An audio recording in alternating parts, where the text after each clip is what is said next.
Hey guys, so one of the best things you can do to improve both your mixing and sound design at the same time is to synthesize drums, and more specifically synthesize snare drums, because there's so many layers and shaping, you're shaping white noise, and that's kind of training your ear to hear which frequencies create certain characteristics. And for this I like to use phase plant. And that's just because phase plant has so many different options. Like you can add almost limitless oscillators, and you have tons of effects and envelopes and LFOs and stuff.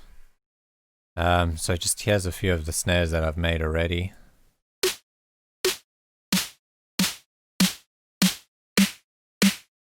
And what I'm going to do is just take you through the sound design of a snare and kind of explain why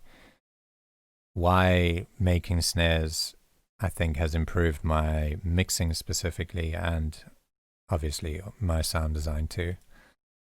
So let me just make a new channel. And what I'm going to do is just turn off this EQ here, and we can just clear the patch. Hope that was the right one. Yeah. Okay. So what I've got is a note here at F sharp, and I'm going to just add a generator, and we're going to create a group, and then in the group we're going to have an analog waveform, and that's got an output now, so now we can hear it. Okay, then I'm going to select a triangle wave, and we're going to use this to make the body of our snare. So that's like the tone of the snare. And so what I'm going to do is just use this envelope here to shape the sound.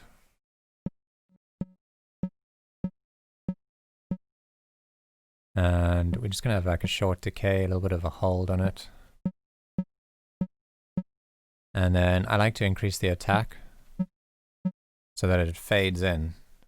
I hear a lot of people, when they make snares, they have the attack set to 0.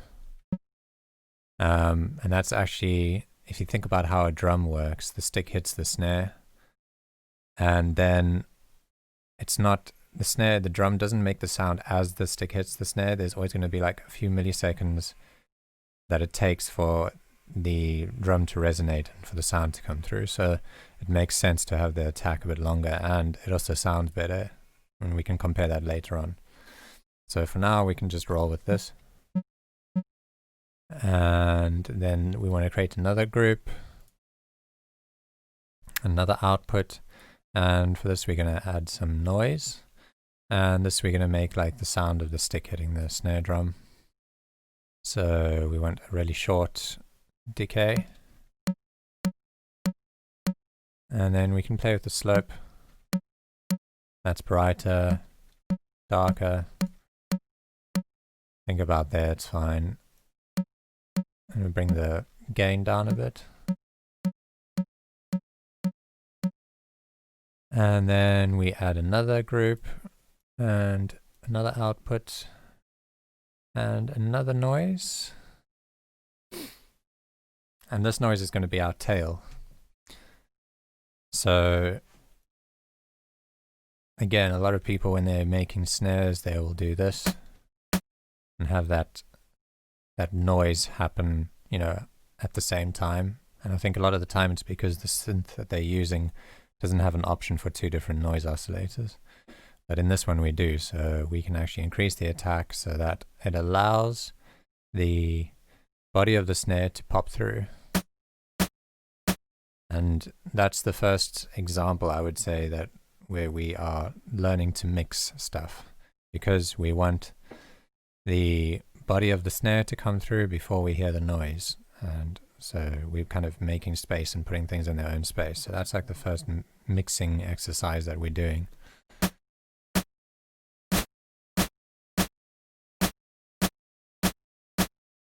Okay, we want maybe like a nice long tail, like that. And maybe we can give it a bit more of a slope and bring down the gain. And you'll hear, as I bring down that gain, we can start to hear the body of the snare more. So again, we're mixing it, training our ear that, we're teaching our ear that if, something's not popping through, turn something else down instead of turning that thing up. That's always a good practice when you're mixing. Okay, so now we've got like the main elements of our snare. Another thing I want to do is create like a bit of a pitch sweep for the body. And we're going to use an envelope for that. So whenever in real life you hit something like a drum, the drum never just resonates at its, I don't know what to call it, at its fundamental frequency. It'll always have a very, very quick pitch sweep in it. And that often creates like the click that you hear at the beginning of a drum. So we're going to try and emulate that with this envelope. So I'm going to assign this envelope to the body of the snare, and we're going to set it to the shift here.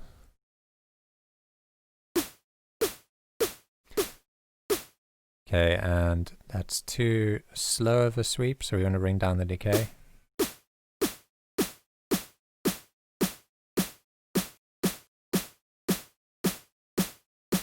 Until we can barely hear it. I think that'll probably be fine. We can bring down the attack too.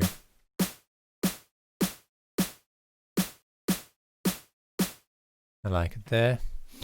Okay, so now we've got pretty much all of our elements set up. Now what we're going to do is we're going to start shaping it and using our ear to shape it. First thing I'm going to do is I want to squash it all together. And what we're going to use to squash it all together is a bit of saturation. So if we add distortion and we saturate it, can give it some drive. And don't forget to gain stage it. So you want to add this gain over here. So that, if we turn off this lane, we don't want it to be louder. Sorry, we can turn down the gain here more.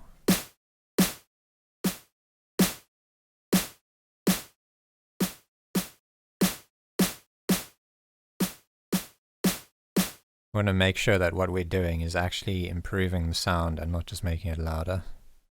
So that's why I'm just gain staging it.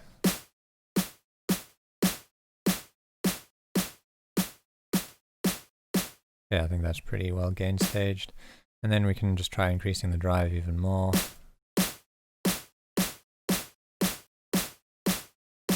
Okay, so that's pretty distorted. And we can always come back and change that, but for now I like it like that. Then we're going to go into lane 2 and we're going to start shaping the sound with the filter.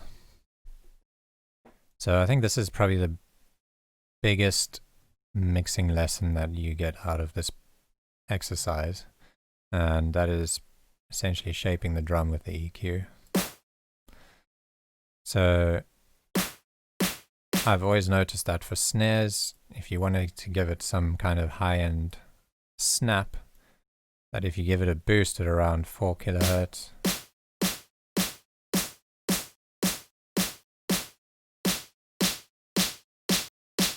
it always gives it a nice bit of bite.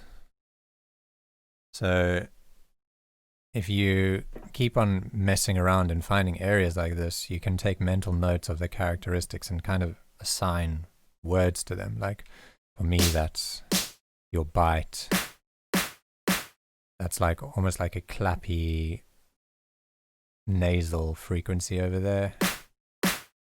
Well, I wouldn't say nasal. I would just assign it the word clap, because to me that sounds like it's turning into a clap. And that's around 2 kilohertz or 1.6 in this case. And then if you go further down, then you start getting like that more nasal tone.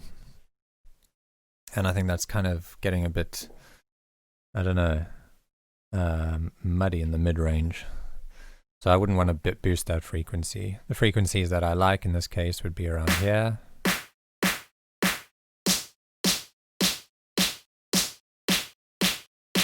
And I think I like 3 kilohertz. So for now what I'm going to do is just give it a boost here. And we can have this a bit more dynamic, so we can add another envelope and just have like a long tail and then assign it to the gain here. Turn up the gain.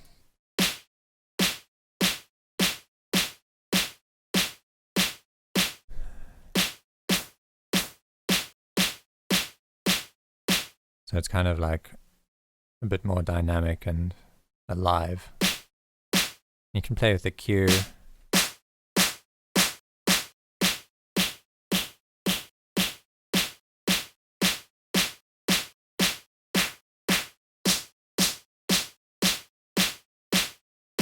I think I like it there. Okay, so now we can go in and add another filter. This time we can try and reduce some frequencies. Let's try and move this around until we find something that sounds like it's improving the snare.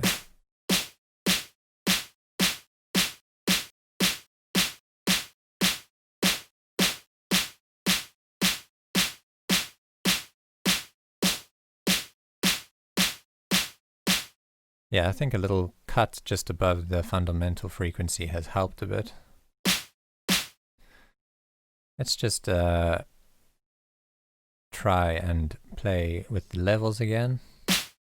See if adjusting certain things helps the snare pop a bit more.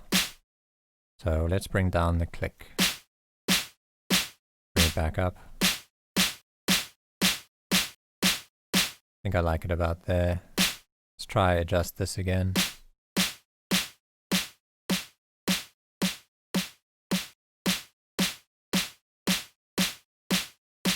Okay, I think that's a bit better balanced.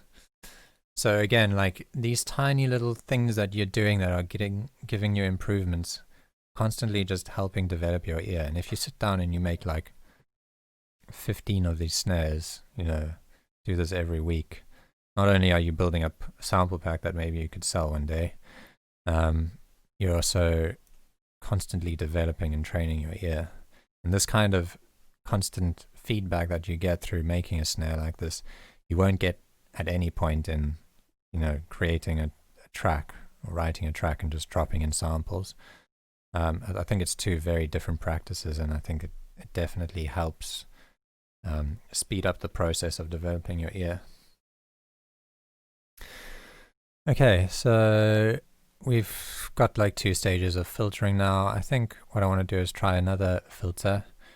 And if we look at the EQ of the snare,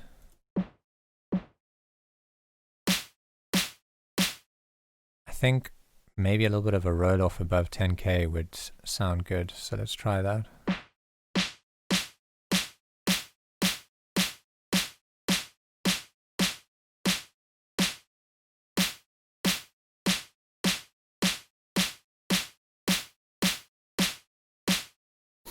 Okay, yeah, it's very subtle, but I think I like it like that. And another thing I want to just try again is playing with the length of this, because it makes a huge difference. Just adjusting this by like the hold by a few milliseconds. As you can hear it there, it's too long.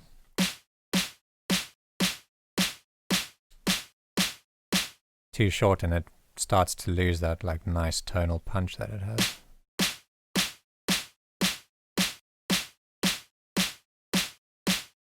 Maybe we can reduce the decay.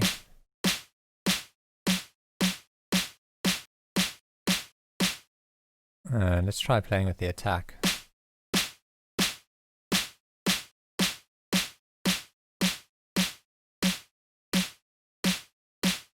And we can even play with the curve of the attack.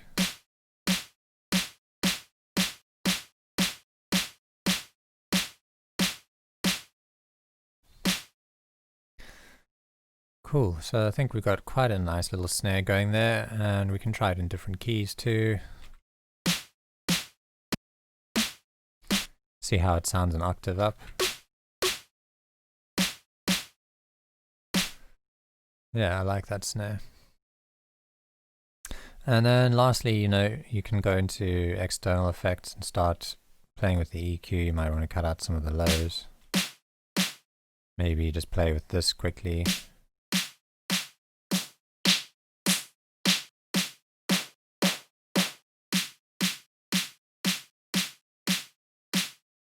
And then we can squash it all together with some OTT. Now this is how I like to set up my OTT. Firstly, just increase the time. It's made it a bit quieter, so I want to turn it up a bit. And then we can start playing with the attack and release times.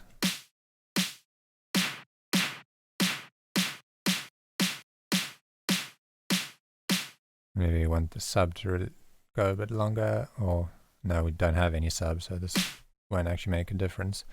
But we can look at the mid-range. Maybe we can bring down this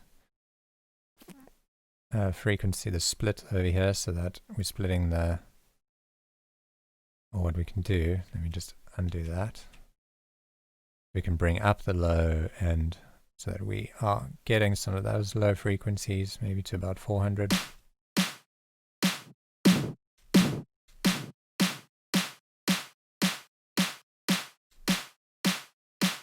And we can tighten up that fundamental a bit.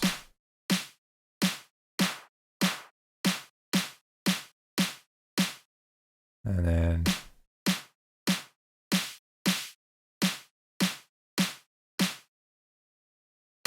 we increase the output on the high end.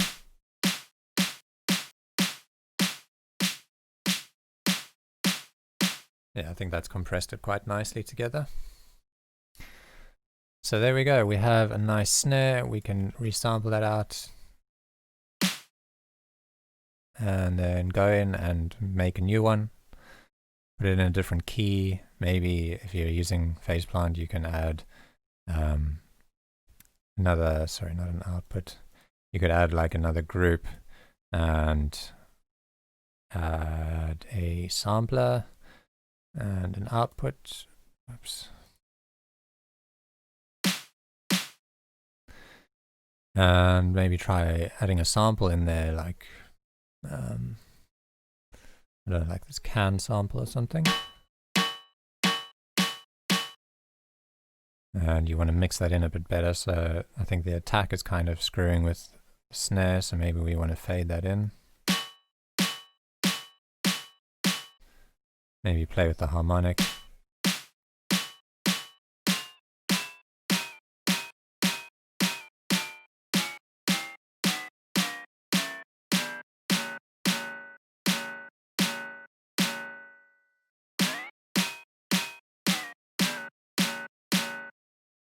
And the decay, the sustain, we can bring down the sustain here.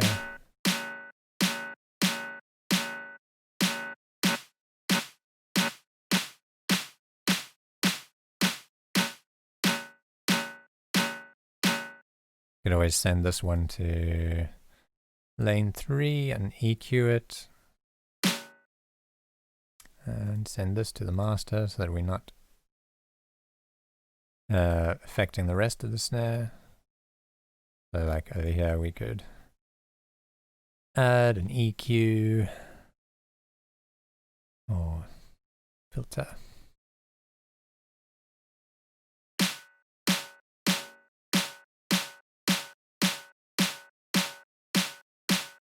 Maybe like a reverb.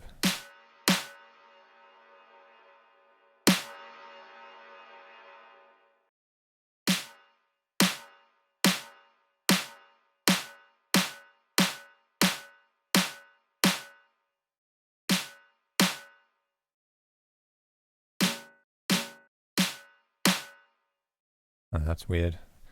Anyway, the point is you can get really creative and really just train your ear a whole bunch just by doing this one exercise. So I hope you learned a thing or two from this, and I highly suggest you do it. Even if you don't have phase plant, you can do something similar, I think, in Ableton's operator, because it has, you know, multiple, I think it has like 4 oscillators. Or is it 3? Can't remember. You know, it has 4. So you can always use 2 noise oscillators as well as your fundamental. Cool. I'll catch you at the next tutorial.